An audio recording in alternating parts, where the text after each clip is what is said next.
জাতীয় সংসদ নির্বাচনে সারা দেশে উৎসবমুখর পরিবেশে নির্বাচনী প্রচারণা শুরু করেছেন বিএনপি, জামাত সহ বিভিন্ন দলের প্রার্থীরা। আর এবারই প্রথম প্রচারণায় পোস্টার ব্যবহারের উপর সম্পূর্ণ নিষেধাজ্ঞা জারি করা হয়েছে, যার ফলে ডিজিটাল প্রচারণা এবং সরাসরি গণসংযোগের উপরই জোর দিচ্ছেন প্রার্থীরা। আর তারা দিচ্ছেন এখন নানা ধরনের প্রতিশ্রুতি।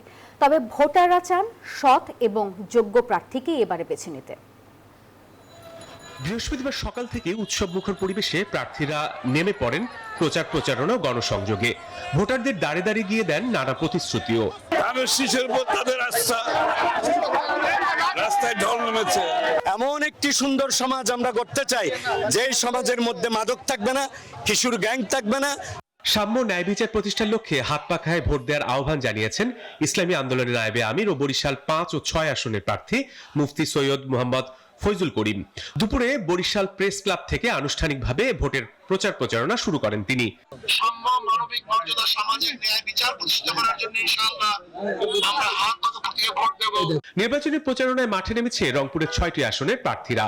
প্রচারণার প্রথম দিনে রংপুর 2 আসনের প্রার্থী এটিএম আজহারুল ইসলাম বদরগঞ্জ শহরে গণসংযোগ করেন। সারা অব্যাহত থাকলে আমার বিজয় নিশ্চিত না, আমি অনেকের চেয়ে অনেক ভোটে ব্যবধান জয়লাভ করতে পারবো ইনশাআল্লাহ। বিএনপির কেন্দ্রীয় নেতা ও নাটোর 2 আসনে বিএনপি প্রার্থী অ্যাডভোকেট রুহুল কুদ্দুস তালুকদার দুলু সকালে ছাতনি ইউনিয়নের ছাতনি ভাটাপাড়া গ্রাম থেকে আনুষ্ঠানিকভাবে নির্বাচনী প্রচারণা শুরু করেন। এ সময় তিনি নাটোরকে শান্তি উন্নয়নের এলাকা হিসেবে প্রতিষ্ঠিত করার কথা জানান। নাটোর নলডাঙ্গা উপজেলার মানুষ ইতিপূর্বে যেভাবে বিপুল ভোটে আমাকে নির্বাচিত করেছে, আমি আশা করি আগামী জাতীয় সংসদ নির্বাচনে প্রার্থী হিসাবে আমাকে আবারও নির্বাচিত করবে বলে আমি প্রত্যাশা। বৃহস্পতিবার বিকেলে টাঙ্গাইলের ঘাটাইলে নির্বাচনী জনসভার আয়োজন করেন টাঙ্গাইল 3 আসনের বিএনপি প্রার্থী এস.এম. ওবায়দুল হক নাসির। এ সময় তিনি ভোটারদের ধানের শীষের প্রার্থীকে বিজয়ী করার আহ্বান জানান। কৃষি ব্যবস্থার উন্নয়ন করে মাদক মুক্ত, সন্ত্রাস মুক্ত এবং সকল নাগরিকের জন্য একটি আধুনিক ঘাটাইল বিনির্মাণ করাই হবে আমার লক্ষ্য। খুলনা 3 আসনে বিএনপি প্রার্থী রকিবুল ইসলাম বকুল খালিশপুর গোয়ালখালীতে কবর জিয়ারতের মাধ্যমে নির্বাচনী প্রচারণা শুরু করেন। এর আগে সকালে খুলনার ডুমুরিয়ায় নির্বাচনী প্রচারণা ও উঠোন বৈঠকে অংশ নেন খুলনা 5 আসনে জামাত ইসলামের প্রার্থী ও দলটির সেক্রেটারি জেনারেল মিয়া গোলাম পরোয়ার। পানির স্রোত যখন চাপ বাড়ে, তোড় বাড়লে বাঁধ ভেঙে যায়। তো আজকে 22 তারিখ প্রচারণার দিনে জনগণের আবেগের বাঁধ ভেঙে গেছে।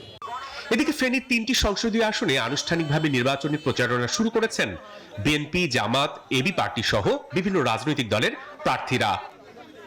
পঞ্চগড়ে স্মৃতিস্তম্ভে পুষ্প অর্পণ করে নির্বাচনী প্রচারণা শুরু করে জাসদ। এছাড়া যশোর, খাগড়াছড়ি, দিনাজপুর, বগুড়া সহ দেশ জুড়ে প্রচারণায় ব্যস্ত সময় পার করছেন প্রার্থীরা। Desk report, news 24।